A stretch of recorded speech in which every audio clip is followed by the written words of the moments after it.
And if the government ends up falling off that so-called fiscal cliff, a new poll says Americans will blame Republicans in Congress.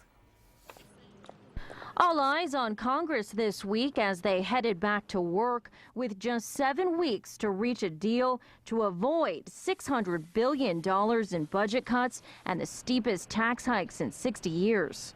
I think us Americans, we're tired of all the bickering and all the internal fighting. We would like to see them come together and come up with a solution, some give and take, Both parties just need to work this out. There was optimism last year when Congress created this fiscal cliff, assuming it would force them to reach an alternative deficit reduction plan. But that optimism is fading.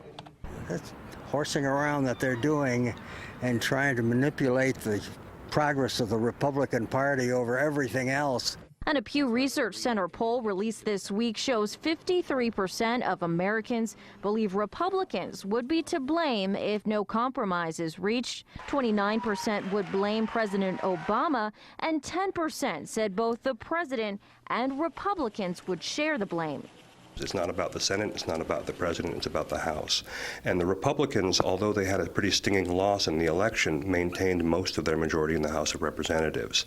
For them to make changes would mean to acknowledge that the Republican vision of the last generation is wrong. The biggest disagreement, Democrats, including the president, favor raising taxes on the wealthy.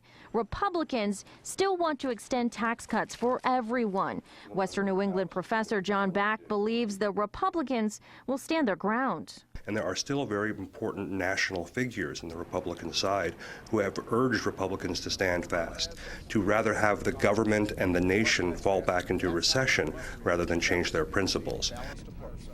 And representatives on both sides of the aisle say they are confident they will reach a deal eventually, but don't be surprised if negotiations last into the final hours of December 31st.